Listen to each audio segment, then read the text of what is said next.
പോലീസുകാർ സംഭവം നടന്ന സ്ഥലം മൊത്തം തിരയുകയായിരുന്നു. അവിടെ ഒരുപാട് ആളുകൾ കൂടിയിരുന്നു. ആളുകൾ ഞെട്ടലിലായിരുന്നു. പാവം ആ പെൺകുട്ടി, അവൾ ഇതിൽ കൂടെ വെറുതെ നടന്നു പോയതേ ഉണ്ടായിരുന്നുള്ളൂ. അവിടെ 2 ഡെഡ് ബോഡികളുണ്ടായിരുന്നു. ഒന്ന് ഏജന്റേത്, മറ്റേതോ? കണ്ണു തുറന്നതും അവൻ നരകത്തിലേക്കുള്ള വാതിലിന് മുന്നിലായിരുന്നു. തോക്കുമായി വന്ന മരണത്തോടവൻ ഇത്തരത്തിലുള്ള മരണങ്ങൾ താൻ എങ്ങനെ സർവൈവ് ചെയ്യുമെന്ന് ചോദിക്കുന്നു. അത് നിന്റെ കാര്യമാണ്. ദൈവത്തെ പോലും ദേഷ്യം പിടിപ്പിക്കാത്ത വിധം നീ പാപം ചെയ്തു കഴിഞ്ഞു. സൂയിസൈഡ് ചെയ്താൽ ഇത്രയും പ്രശ്നമോ? സൂയിസൈഡോ? പുച്ഛച്ചിരിയോടെ മരണം അവന് നേരെ വെടിവെക്കുന്നു. അതൊരു സ്കൂളായിരുന്നു. ഞാൻ ആരാ? ടീച്ചറാണോ അതോ സ്റ്റുഡൻ്റ് ആണോ? അവൻ അടുത്തുള്ള ക്ലാസ്സിലെ കണ്ണാടിയിൽ നോക്കുന്നു. അതിൽ ചെറിയ പയ്യൻ്റെ ശരീരമായിരുന്നു. തൊട്ടപ്പുറത്ത് മറ്റൊരു പയ്യൻ ഫോണിൽ ആ സാഹസികൻ നിലത്ത് വീണ് മരിക്കുന്നത് കണ്ട് പൊട്ടിച്ചിരിക്കുന്നു. ഇവൻ എന്ത് വൃത്തിയിട്ടവനാ, ഒരാൾ മരിക്കുന്നത് കണ്ട് ചിരിക്കുന്നു. പെട്ടെന്നാണ് ആ തിളക്കമുള്ള സാധനം അവന് നേരെ വരുന്നത്. എൻ്റെ പേര് ഹോക്സോ, വയസ്സ് 17. അച്ഛൻ്റെ മരണശേഷം അമ്മ ഒരുപാട് കഷ്ടപ്പെട്ട് എന്നെ വളർത്തിയത്. ആ കഷ്ടപ്പാട് കണ്ടതുകൊണ്ട് തന്നെ നന്നായി പഠിക്കണമെന്ന് ഞാൻ ഉറപ്പിച്ചു. എന്നാൽ എനിക്ക് സ്കൂളിൽ പോകുന്നത് ഇഷ്ടമല്ലായിരുന്നു. കാരണം കുറേ പിള്ളേർ എന്നെ ബുള്ളി ചെയ്തിരുന്നു. അമ്മ വിഷമിക്കുമെന്ന് കരുതി ഞാനത് ആരോടും പറഞ്ഞില്ല. അവസാനം ഒരു മാർഗവുമില്ലാതെ ഞാൻ മരിക്കാൻ തീരുമാനിച്ചു. അതിനുവേണ്ടി ടെറസിന് മുകളിലേക്ക് പോവുകയായിരുന്നു. താൻ ഇപ്പോൾ കയറിയ ശരീരം സൂയിസൈഡ് ചെയ്യാൻ പോവുകയായിരുന്നു എന്ന് മനസ്സിലാക്കി അവൻ സന്തോഷിക്കുന്നു. കാരണം ഇനി ആത്മഹത്യ ചെയ്യാതിരുന്നാൽ മരണം ഒഴിവാക്കാമല്ലോ. എന്താണ് ഇത്ര ചിരിക്കാൻ? അവനെ ബുള്ളി ചെയ്ത പിള്ളേരായിരുന്നു അത്.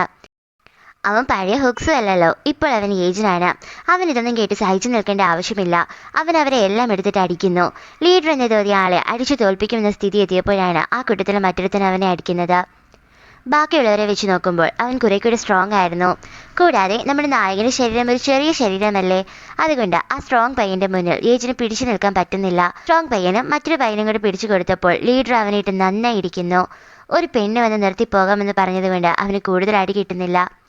തിരികെ വീട്ടിലെത്തിയ അവന് ഹുക്സുവിന്റെ ജീവിതം തന്റെ സ്വന്തം ജീവിതത്തോട് ഒരുപാട് സാമ്യം തോന്നിപ്പിക്കുന്നു. അവനും അച്ഛനില്ലായിരുന്നു. അമ്മ ഒരുപാട് കഷ്ടപ്പെട്ടാണ് അവനെയും വളർത്തിയത്. രാത്രി ഹുക്സുവിന്റെ അമ്മയോടൊപ്പം ഭക്ഷണം കഴിക്കുമ്പോൾ സ്വന്തം അമ്മയെ ഓർത്തവന്റെ കണ്ണ് നിറയുന്നു. റൂമിൽ ചെന്ന് ഫോൺ എടുത്ത് അമ്മയുടെ നമ്പർ അവൻ ഡയൽ ചെയ്യുന്നുണ്ടെങ്കിലും ഇപ്പോഴത്തെ തന്റെ ജീവിതത്തിലെ പ്രശ്നങ്ങളിൽ കോൺസെൻട്രേറ്റ് ചെയ്യാൻ തീരുമാനിച്ചിട്ട് അവൻ അമ്മയെ വിളിക്കേണ്ട എന്നുറപ്പിക്കുന്നു.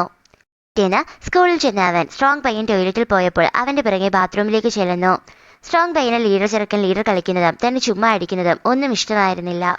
ബട്ട് ഫോർ സം റീസൺ അവൻ അതെല്ലാം കടിച്ചു പിടിച്ച് നിൽക്കുന്നത് ഇന്നലെ ഏജന്റ് ശ്രദ്ധിച്ചിരുന്നു.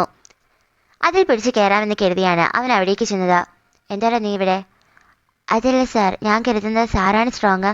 ബട്ട് ആ പൊട്ടൻ ലീഡർ കളിച്ച് നടക്കുന്നത് ശരിയാണോ? അവൻ അതിനുള്ള ഒരു ചങ്കുറപ്പുമില്ല. എനിക്ക് വരെ ഈസിയായി അവനെ ബീറ്റ് ചെയ്യാൻ പറ്റി. അപ്പോൾ സാറിനെ ഒറ്റയടിക്ക് അവനെ വീഴ്ത്താം. പിന്നെ എന്തിനാ സാർ അവനെ പേടിച്ചിരിക്കുന്നത്? ആർക്കാണ് അവനെ പേടി? പെട്ടെന്ന് ലീഡർ അങ്ങോട്ടേക്ക് വരുന്നു. അവർ രണ്ടുപേരെയും 4 പറഞ്ഞിട്ട് അവൻ ടോയ്ലറ്റിലേക്ക് കയറുന്നു.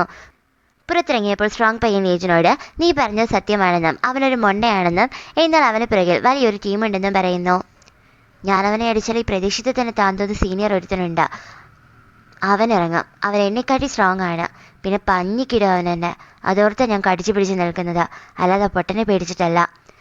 അന്നുച്ചയ്ക്ക് ഭക്ഷണം കഴിക്കാനിരുന്ന ഏജിനെ ചുമ്മാ വന്ന് ആ ലീഡർ പയ്യൻ ചൊറിയുന്നു.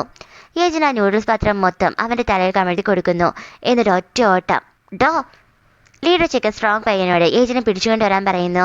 എന്നാൽ അവൻ ഇരുന്നിടത്ത് നിന്ന് അനങ്ങുന്നില്ല. ഞാനിപ്പോൾ കഴിക്കാനിരുന്നതേ ഉള്ളൂ. അവൻ്റെ പിറകെ പോകാൻ കുറച്ച് അസൗകര്യമുണ്ട്. താൻ ആദ്യം പോയി കുളിക്കുക. എല്ലാവരും ചിരിക്കുന്നു. അവനാകെ നാണം കെടുന്നു.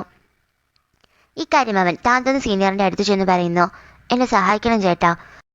അങ്ങനെ അങ്ങേരുടെ ഗ്യാങ്ങും ലീഡർ ചെറുക്കനും കൂടി സ്കൂളിലേക്ക് വരുന്നു. നീ എന്തായി ചെയ്യുന്നേ? വെബ്റ്റൂൺ വായിക്കുക.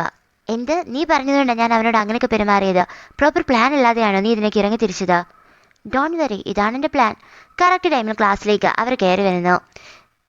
നീയാണോടാ ഇവൻ്റെ തലയിൽ നൂഡിൽസ് കഴിച്ചത്? അല്ല സാർ, ഞാനല്ല. പിന്നെ ആരാടാ? ഇവനാ ചേട്ടാ.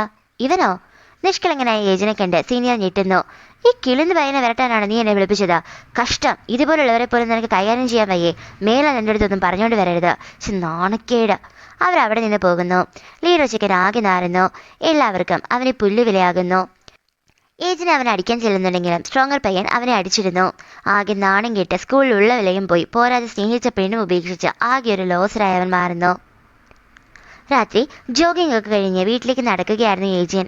എല്ലാം നന്നായി നടന്നതുകൊണ്ട് ഈ ശരീരത്തിന് ഇനി നരകത്തിൽ പോകാതെ ജീവിക്കാമെന്നവൻ ഉറപ്പിച്ചു. പെട്ടെന്നാണ് പുറകിൽ നിന്ന ലീഡർ ചെക്കൻ അവനെ ഇടിച്ചു വീഴുന്നത്. എല്ലാം നീ കാരണമാടാ. ചുടുകെട്ടുകൊണ്ട് ഏജിന്റെ തലക്കടിച്ച് അവൻ കൊല്ലുന്നു. തല വെട്ടിപ്പൊളിയുന്ന വേദനയോടെയാണ് ഏജന്റ് കണ്ണു തുറന്നത്. മുന്നിൽ നിന്ന് മരണത്തോട് അവൻ തട്ടിക്കയറുന്നു. ആ വൃത്തികെട്ടവൻ അടിച്ചു കൊല്ലാനായിരുന്നു എൻ്റെ വിധി. നീ ചെയ്ത പ്രവർത്തികളാണ് ഇത്തരത്തിലുള്ള ഒരു മരണത്തിലേക്ക് നിന്നെ കൊണ്ടെത്തിച്ചത്. പെട്ടെന്ന് തന്നെ അടുത്ത വെടിയും അവൻ വയ്ക്കുന്നു. ഈ വട്ടം മുന്നിലുള്ളതൊന്നും ക്ലിയറായി കാണാൻ അവന് സാധിക്കുന്നുണ്ടായിരുന്നില്ല. അവനെ ആരോ ഒരു ചെയറിൽ കെട്ടിവെച്ചിരിക്കുകയായിരുന്നു. തല കവറിട്ട് മൂടിയിട്ടുമുണ്ട്. എവിടെയാടാ പെണ്ണും പണവും? ഏത് പെണ്ണും പണവും? കളിക്കുന്നോ? അവൻ്റെ കണ്ണ് തുറന്നെങ്കിട. അപ്പോൾ അവൻ പറയും. നിക്ക് നിക്ക് നിക്ക്, ഞാൻ പറയാം, ഒരു മിനിറ്റ്. ആ തിളക്കം മറന്ന വസ്തു അവൻ്റെ നേരെ വരുന്നു. ഈ വട്ടം അവൻ കയറിയിരിക്കുന്ന ശരീരം ഒരു രഹസ്യ ഏജന്റിൻ്റെതായിരുന്നു. പല അധോലോക നേതാക്കളും അവരുടെ പല രഹസ്യ നീക്കങ്ങൾക്കും അവനെ ഉപയോഗിച്ചിരുന്നു. ഒരുപാട് പേരെ അതിൻ്റെ ഭാഗമായി അവൻ കൊന്നിട്ടുണ്ട്. അങ്ങനെയുള്ളൊരു മിഷന്റെ ഇടയിലാണ് ആ പെൺകുട്ടിയെ അവൻ പരിചയപ്പെടുന്നത്. അവളുടെ കൂടെ രക്ഷപ്പെടാമെന്ന് അവൻ തീരുമാനിക്കുന്നു. അവിടെയുള്ള 10 മില്യൺ രൂപയും അവർ കൂടെ എടുക്കുന്നു. എന്നാൽ അതിനിടയിൽ അവൻ പിടിക്കപ്പെടുകയായിരുന്നു. രഹസ്യ ഏജന്റ് ആയതുകൊണ്ട് തന്നെ പല ചെപ്പടി വിധികളും അവൻ അറിയാമായിരുന്നു. അതുപയോഗിച്ച് അവിടെയുള്ള എല്ലാവരെയും അവൻ അടിച്ചിരുന്നു. ഇവിടുന്ന് രക്ഷപ്പെട്ട് പെണ്ണിനെയും മണത്തെയും കണ്ടെത്തിയാൽ സുഖമായി ജീവിക്കാമെന്ന് അവൻ തീരുമാനിക്കുന്നു. വാതിൽ തുറന്നതും അവൻ കാണുന്നത് റോഡാണ്. അവനെ കെട്ടിയിട്ടിരിക്കുന്നത് ഒരു ട്രക്കിലായിരുന്നു. ട്രക്കിന്റെ ഉള്ളിലുണ്ടായിരുന്ന ബൈക്കിൽ അവൻ പുറത്തേക്ക് കുതിക്കുന്നു. അവന്റെ പുറകെ അവനെ ചേസ് ചെയ്ത് കുറെ ആളുകളുണ്ടായിരുന്നു. അവൻ പല വഴികളിലൂടെയും ബൈക്ക് ഓടിച്ച് അവസാനം വണ്ടികൾ കൂട്ടിയിടിച്ച് വലിയൊരു പൊട്ടിത്തെറി തന്നെ ഉണ്ടാകുന്നു. അതിനെയും മറികടന്ന് ജീവിക്കാനുള്ള പ്രത്യാശയോടെ ഏജന്റ് ബൈക്ക് മുന്നോട്ടെടുക്കുന്നു.